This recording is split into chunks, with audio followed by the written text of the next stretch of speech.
राम राम राम राम राम राम राम राम राम नारायण नारायण। संबंध। पूर्व श्लोक में वर्णित साधन द्वारा सिद्ध हुए महापुरुष का ज्ञान व्यवहार काल में कैसा रहता है, इसे आगे के 18वें श्लोक में बताते हैं।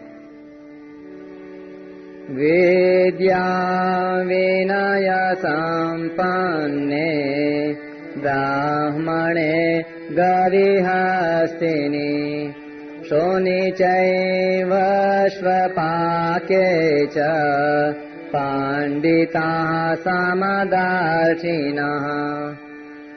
ज्ञानी महापुरुष विद्या विनय युक्त ब्राह्मण में और चांडाल में तथा गाय, हाथी एवं कुत्ते में भी समरूप परमात्मा को देखने वाले होते हैं।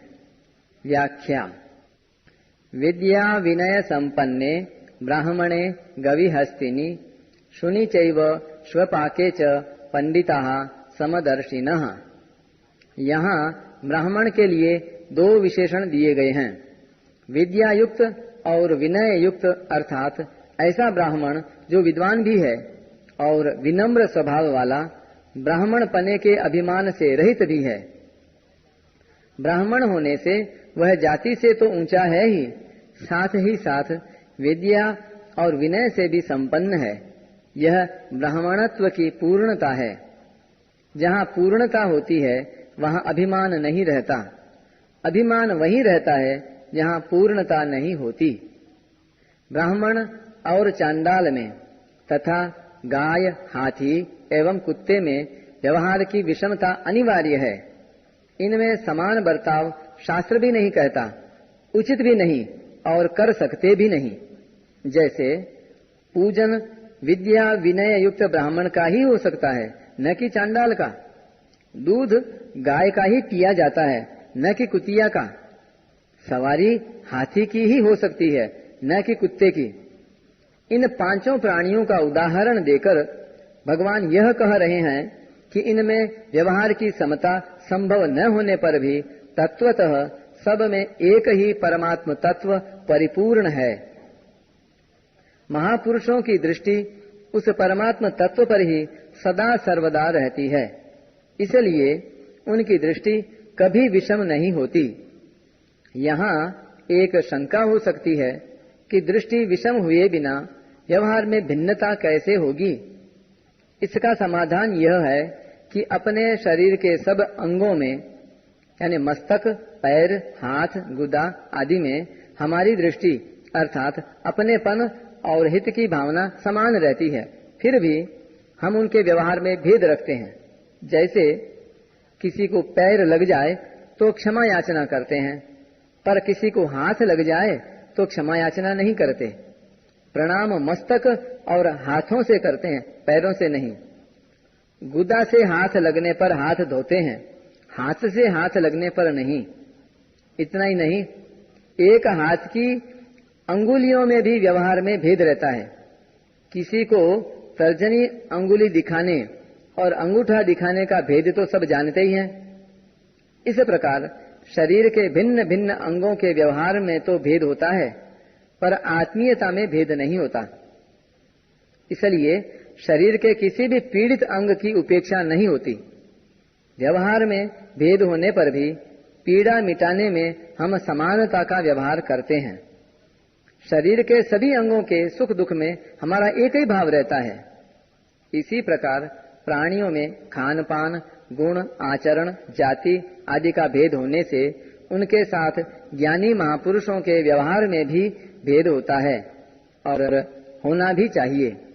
परंतु उन सब प्राणियों में एक ही परमात्म तत्व परिपूर्ण होने के कारण महापुरुष की दृष्टि में भेद नहीं होता। उन प्राणियों के प्रति महापुरुष की आत्मीयता, प्रेम, हित, दया आदि के भाव में कभी फर्क नहीं पड़ता। उनके अंतःकरण में राग, द्वेष, ममता, आसक्ति, अभिमान, पक्षपात, विषमता आदि का सर्वथा अभाव होता है। जैसे अपने शरीर के किसी अंग का दुख दूर करने की चेष्टा स्वाभाविक होती है, ऐसे ही पता लगने पर दूसरे प्राणी का दुख दूर करने की और उसे सुख पहुंचाने की चेष्टा भी उनके द्वारा स्वाभाविक होती है।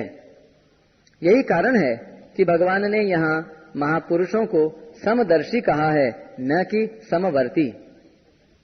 गीता में दूसरी जगह भी सम देखने की या समबुद्धि की ही बात आई है।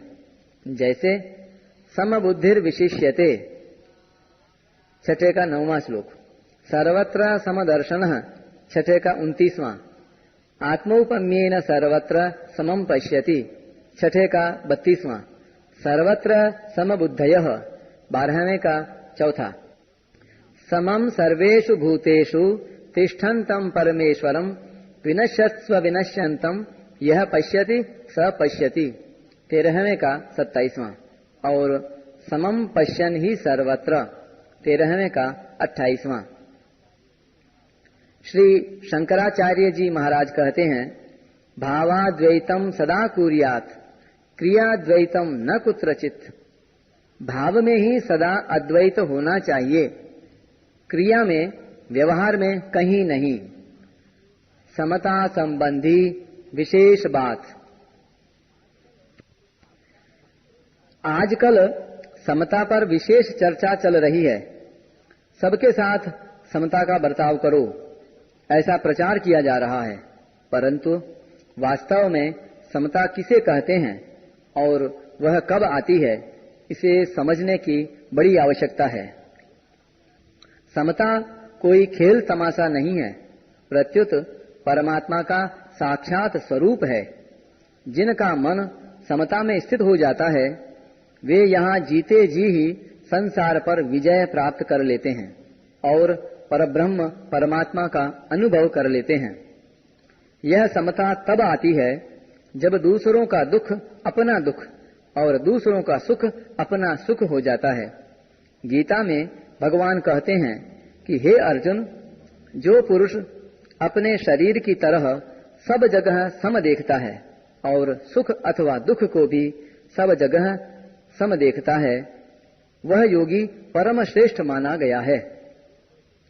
जैसे शरीर के किसी भी अंग में पीड़ा होने पर उसको दूर करने की लगन लग जाती है, ऐसे ही किसी प्राणी को दुख संताप आदि होने पर उसको दूर करने की लगन लग जाए, तब समता आती है। संतों के लक्षणों में भी आया है, पर दुख दुख सुख सुख देखे पर।